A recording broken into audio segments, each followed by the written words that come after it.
मान्यवर, परिवार बिखर रहा है, मकान बन रहा है, परिवारों को संभालने की कला सीखी। आखिर दो भाइयों के बीच ऐसा क्या घट जाता है, ऐसी कौन सी बात आ जाती है कि एक भाई दूसरे भाई का दुश्मन बन के खड़ा हो जाता है? ऐसा क्या बात मन में आ जाती है बड़े होते होते कि एक भाई कहता है ये धंधा तेरा है और एक भाई कहता है ये धंधा मेरा? परिवार बट जाता है, धंधे अलग अलग हो जाते हैं, व्यापार बट जाते हैं। मुझे समझ नहीं आता कि एक खून इतना भी बट जाया करता है कि एक दूसरे से बोलना और देखना भी पसंद। ये हालात है हमारे देश के। भाई भाई में झगड़े हैं, बेटे और पिता की नहीं बनती है, और हम धर्म की बड़ी गहरी गहरी बातें किया करते हैं।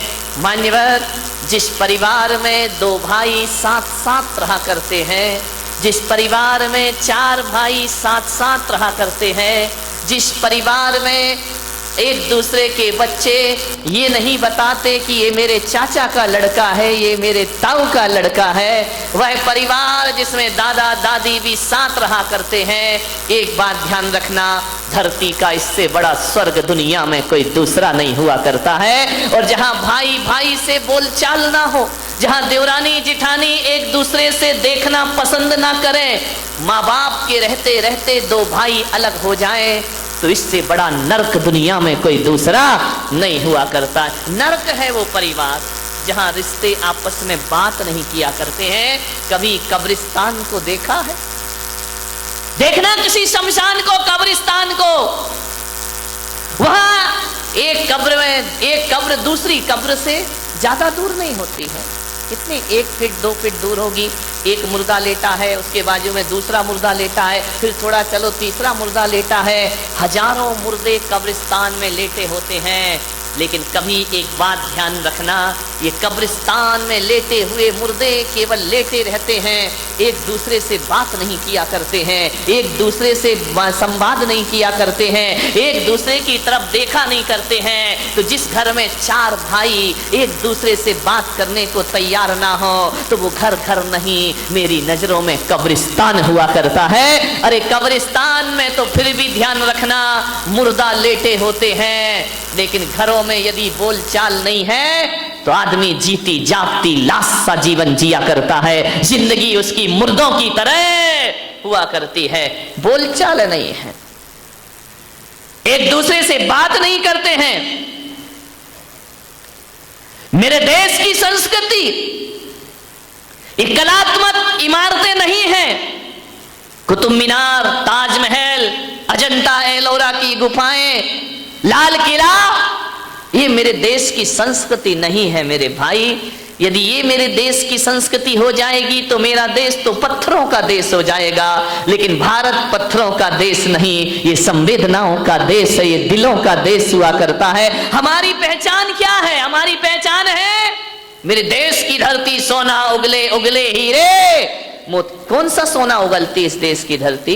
कौन सा हीरा मोती उगलती है इस देश की धरती? हाँ, इस देश की धरती ने ये कंकड़ पत्थरों के हीरे मोती को महत्व नहीं दिया। मेरे देश की धरती तो ऐसे हीरे उगला करती है, ऐसे मोती उगला करती है, ऐसे जवाहरात इस दुनिया को दिया करती है। जहां एक पिता यदि वचन दे देता है अपनी पत्नी को, तो मेरे देश का हीरा 14 वर्ष को वनवास स्वीकार कर लिया करता है। एक माँ पिता के वचनों को ये हीरे हैं, ये कंकड़ पत्थर वाले हीरे मोती नहीं है। ध्यान रखना, असली हीरा वो जो पिता के वचनों की खातिर 14 वर्ष का वनवास स्वीकार कर लिया करता है। मान्यवर, दशरथ ने वचन दिए थे रानी कैकेयी को। विचार करिए आप, उसकी जगह आज का बेटा होता तो कहता कि आपने अपनी पत्नी को वचन दिया है, उसे मैं क्यों भोगूं, मैं क्यों वनवास जाऊं, मैं क्यों जंगल जाऊं? आप पत्नी के प्रेम में पत्नी को वचन दे गए और बेटा वनवास जाएगा। और वो भी ध्यान रखना, कितना महान हीरे मोती थे वो, जिन्होंने ये भी नहीं कहा कि कौन सा तुमने हमारी सगी माँ को वचन दिया है, अरे सौतेली माँ को वचन दिया है, उसे निभाने हम क्यों जाएंगे, हम क्यों तुम्हारे नहीं कहा। असली हीरे मोती ये हैं हमारे देश के, ध्यान रखिए। चल दिए राम लक्ष्मण वन की ओर बिना कोई प्रश्न किए। मान्यवर, धन दौलत से परिवार नहीं चलता, भाईचारे से परिवार चला करता है, ध्यान रखिए। भाईचारा होना चाहिए हमारे। देखो, ताली बजाना है तो ढंग से बजाए, नहीं बजाना तो मत बजाओ। अब बजा भी रहे हो, आलस भी आ रहा है, जरा अच्छी बात लगे, दिल को छुए तो बजाइए, नहीं तो कोई जरूरी नहीं है, ध्यान रखिए। मान्यवर, विचार करना है कैसे कैसे भाई हमारे देश में हुए हैं। ये परिवार यदि चलेगा तो भाईचारे से चलेगा, अनुशासन से परिवार नहीं चलता है। प्रेम अनुशासन से परिवार चला करता है। अनुशासन में भी प्रेम होना चाहिए, डांट में भी प्रेम होना चाहिए। ध्यान रखिए, यदि प्रेम को खत्म कर दिया तो जिंदगी बड़ी बोझिल हो जाएगी। अनुशासन में भी प्रेम जोड़ दिया जाए तो अनुशासन अनुशासन नहीं बल्कि प्रेम अनुशासन बनकर के खड़ा हो जाया करता। मान्यवर, आपसे निवेदन है, यदि दो भाई अलग अलग हो जाएंगे, माता पिता से अलग रहोगे, तो एक बात बताओ बारामती वालों, कि तुम पर अंकुश कौन लगाएगा? तुम्हारी पत्नी पर अंकुश कौन लगाएगा? तुम्हारी जिंदगी को मर्यादित कौन करेगा? आज बुजुर्ग हैं, इसलिए हमारे घर में मान मर्यादाएं, संस्कार और इज्जत बरकरार हुआ करती है, वरना कब की अदब इस दुनिया से गायब हो गई। बड़े बुजुर्ग हमारे घरों में जरूर होना चाहिए, अलग होने का प्रयास मत करिए। पहले का वो जमाना था कि हर तरह से कोशिश होती थी कि परिवार टूटने ना पाए। आज का जमाना है कि हर तरह से कोशिश होती है कि हम भी अलग हो जाएं और तुम भी अलग हो जाओ। जानो, जोड़ो परिवारों को। एक नारी यदि संकल्प कर ले कि मैं अपने परिवार को बिखरने नहीं दूंगी, एक नारी, ध्यान रखना, मुझे क्षमा करना, जब तक इनकी शादी नहीं होती, दो भाई बड़े प्रेम से रहा करते हैं, लड़ लेते हैं, झगड़ लेते हैं, फिर एक हो जाते हैं। लेकिन जैसे ही देवी आ जाती है, घरों में दीवारें खड़ी हो जाती हैं, परिवार बट जाता है, अलग अलग हो जाया करते हैं। एक बात ध्यान, एक आदमी ने मुझसे कहा कि अगर मां बाप की जिम्मेदारी लड़कियों पर आ जाए, अगर मां बाप की जिम्मेदारी लड़कियों पर आ जाए तो इस देश में एक भी वृद्धाश्रम दिखाई नहीं देगा। ध्यान रखिए, अगर मां बाप की जिम्मेदारी लड़कियों पर आ जाए तो इस देश में एक भी वृद्धाश्रम दिखाई नहीं देगा। लड़के ने कहा, अगर सभी लड़कियां सास ससुर को माँ बाप का दर्जा दे दें तो देश में एक भी वृद्धाश्रम दिखाई नहीं देगा।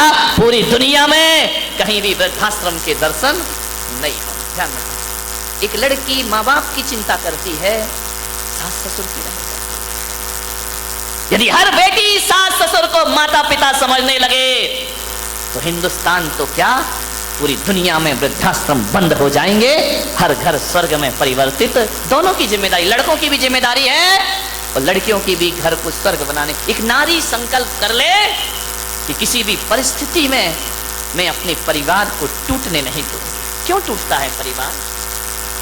शादी करके आती हैं आप, बहू बनकर आती हैं, परिवार के टूटने का कारण क्या है? किसी ने कुछ कह दिया, आप ऐसे बाहर हो जाते हैं, सहन शक्ति नहीं है, धैर्य नहीं है। हमको उसने ऐसा क्यों बोल दिया? अरे बोल दिया तो बोल दिया। लखनऊ के नवाब के बेटे अभी जाके देखो, जो कभी नवाब बने घूमा करते थे, आज उनके बेटे रिक्शे चला रहे, टांगे चला रहे हैं। ध्यान रखना, आदमी की जिंदगी का कोई भरोसा नहीं है, कब राजा को रंक बना दे और कब रंक को राजा बना दे। क्या होगा? दो बात, ये महिलाएं पर्यूषण पर्व आ रहे हैं, 10-10 उपवास करेंगी। कुछ महिलाएं 16 कारण के 30-30 उपवास कर रही हैं, कुछ 28 के उपवास किया करती हैं, 10-10 उपवास कर लेती हो आप लोग। आपसे बड़ा निवेदन है मेरा, बड़ी विनम्रता के साथ, 10-10 उपवास में आप भूख सहन कर लेती हो, प्यास सहन कर लेती हो कि नहीं? भूख प्यास सहन कर लिया तो आपका उपवास हो गया। लेकिन मेरा आपसे निवेदन है, भूख सहन ना हो तो कोई चिंता की बात नहीं है, प्यास सहन ना हो तो कोई चिंता की बात नहीं है। मैं तो कहता हूं उपास नहीं होता तो मत करो, अरे 2 रोटी खा लो लेकिन प्रेम की जिंदगी जियो अपने घरों में, नफरत का वातावरण मत।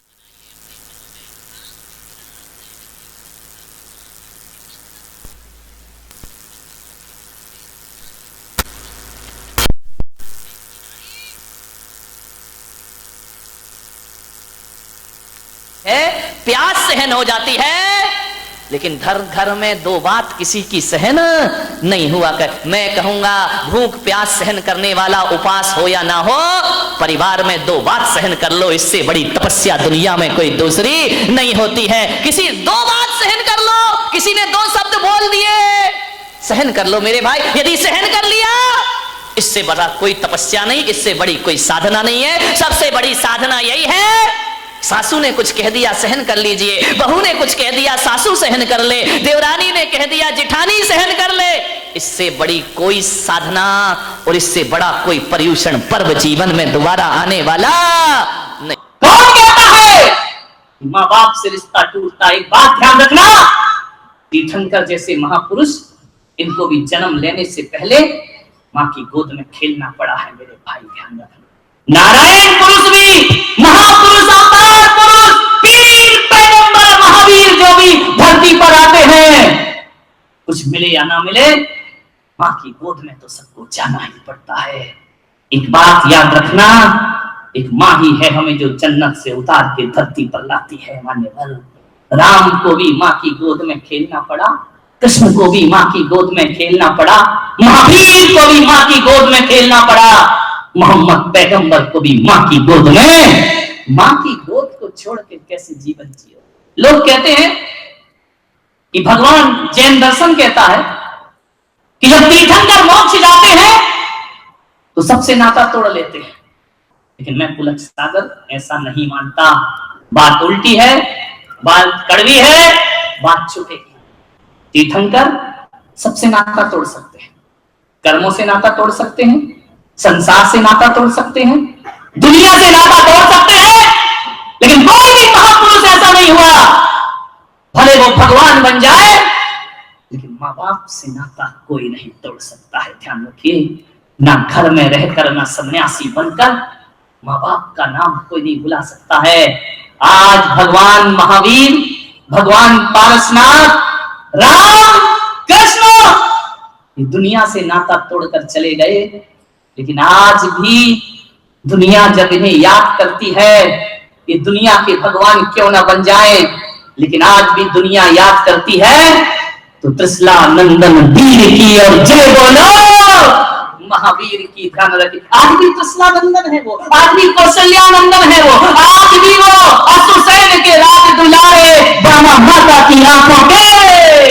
माँ बाप हमारी पहचान है, हमारा इतिहास है। एक बात बताओ, जायज औलाद कौन है? जिसके माँ बाप का नाम हुआ करता है। और नाजायज औलाद कौन होती है? जिसके माता पिता का नाम, माता पिता ने हमें वंश दिया है, माता पिता ने हमें सम्मान दिया है। और एक बात याद रखिए, यदि माता पिता बचपन में छोड़ देते तो तुम्हें कोई जायज औलाद नहीं कहता मेरे भाई, नाजायज औलाद हो जाते तुम। एक माँ बाप ने अपना चरित्र संभाला है जिंदगी भर, तब तुम आज इज्जत की जिंदगी जी पा रहे हो। ध्यान रखिए, माँ बाप ने अपने अरमानों का गला घोंटा है। ध्यान रखना, एक डॉक्टर बेटा, एक इंजीनियर बेटा, एक वकील, एक मजिस्ट्रेट, एक प्रधानमंत्री, एक संत। एक बात याद रखना, आज जो आदमी जहां भी है ना, ये मत सोचना कि अपनी मेहनत और पढ़ाई के दम पर है। अरे तुम डॉक्टर बाद में बने हो, तुम्हें डॉक्टर बनाने का सपना तुम्हारी माँ बाप ने पहले देखा था। ध्यान रखिए, वकील बनाने का सपना माँ बाप ने देखा था। एक नरोत्तम मिश्रा, एक मंत्री है मध्य प्रदेश में, डबरा में वो रहते हैं, मुझे ले गए कि मैंने एक महालक्ष्मी का मंदिर बनाया है, संत जी आप उस मंदिर में चलेंगे? इनका चलो, मुझे क्या। गया, बहुत सुंदर लक्ष्मी नारायण का मंदिर बनाया है, लेकिन मंदिर के सामने उसे आदम कद की 2 मूर्तियां स्थापित की है। मंदिर के सामने उसके माता पिता की मूर्ति। मैंने नरोत्तम मिश्रा से कहा कि ये क्या है? उन्होंने कहा ये हमारे माता पिता है। मैंने इनकी मूर्ति क्यों बनाई है? बोले आज मैं जो कुछ भी हूं अपने माँ बाप की बदौलत हो गया। हकीकत में कहूं तो दुनिया के लिए लक्ष्मी नारायण अंदर बैठे हैं, मेरे लक्ष्मी नारायण तो मेरे माँ बाप हुआ करते हैं, ध्यान रखिए। अरे कहीं भी दान लिखाओ ना, अपने नाम से दान मत लिखाना। असली औलाद हो तो माँ बाप के नाम से दान लिखाना चाहिए, ध्यान रखिए। कुछ नहीं करो, माँ बाप को बनाओ, माँ बाप को रखो हर जगह। एक बेटा पढ़ लिख के बाहर चला गया, बस अपनी बात समाप्त करता हूं। पढ़ लिख के बाहर गया बेटा, उसने एक बहुत बड़ा शोरूम खोला, उद्घाटन था उसका। उस बेटे ने अपने पिता को बुलाया कि पिताजी आओ, मेरे शोरूम का उद्घाटन होना है, आप आओ। पिता गया, शहर की बड़ी बड़ी हस्तियां उसके उद्घाटन में पहुंची, नामी ग्रामी लोग उद्घाटन में पहुंचे। बेटा बाप भी वहीं खड़ा, बाप का सीना गर्व से फूल गया। उसने कहा मेरे बेटे ने मेरी मेहनत सार्थक। उसने बेटे से पूछा कार्यक्रम के बाद कि बच्चे ये तो बता, दुनिया में सबसे ज्यादा ताकतवर कौन है? उस बच्चे ने कहा पिताजी सबसे ज्यादा ताकतवर मैं हूं, मैंने देखो कितना बड़ा शोरूम बनाया है। पिता की नजरें झुक गई, ये बेटा कह रहा है मैंने तो ऐसे संस्कार नहीं दिए, ये कह रहा कि सबसे ताकतवर मैं हूं। बेटे बाप ने कहा तो मैं चलूं? जाओ पिताजी। फिर लौट के आया बाप, बेटा एक बात सच बता, दुनिया में सबसे ज्यादा ताकतवर कौन है? कुछ और उत्तर की अपेक्षा थी बाप को। उसने कहा पिताजी सबसे ज्यादा ताकतवर मैं हूं। तू है, तुझे अहंकार आ गया? नहीं पिताजी मैं बहुत ताकतवर हूं। बोले क्यों? बोले इसलिए कि मेरे ऊपर तुम्हारा आशीर्वाद है, और जिसके ऊपर तुम्हारे जैसे पिता का आशीर्वाद होगा उससे बड़ा ताकतवर दुनिया में कोई और नहीं हुआ करता है। आप सबसे बड़े ताकतवर हैं। अरे पिता तो वो होता है, माता तो वो होती है कि घड़ा कितना भी बड़ा बन जाए, उसमें कितना भी गहरा पानी और शीतल पानी समा जाए, लेकिन ध्यान रखना उस घड़े के ऊपर एक ढक्कन रखा होता है। जानते हो वो ढक्कन क्यों रखा रहता है? कि उस घड़े के अंदर कोई गंदगी ना चली जाए, उस घड़े के अंदर कोई कचरा ना चला जाए, उस घड़े के अंदर कोई बुरी चीज ना चली जाए। तो बेटा कितना भी बड़ा हो जाए, माँ बाप तो घड़े के ऊपर रखे हुए ढक्कन के समान होते हैं, जो अपने बच्चे के अंदर बुराइयों का प्रवेश नहीं कराने दिया करते हैं। और एक बात याद रखना, पनिहारी घड़े को अपने सिर पर रखती है, लेकिन घड़े का भी समर्पण होता है, वो एक छोटे से ढक्कन को अपने सिर पर रख करके घुमा करता है, ध्यान रखिए। और जब तक घड़े के सिर पर ढक्कन है तब तक पानी गंदा नहीं हो सकता, और जब तक माँ बाप हमारे पास हैं हमारा जीवन गंदा नहीं हो सकता। मेरे भाई बड़ा पवित्र जीवन हमारा है।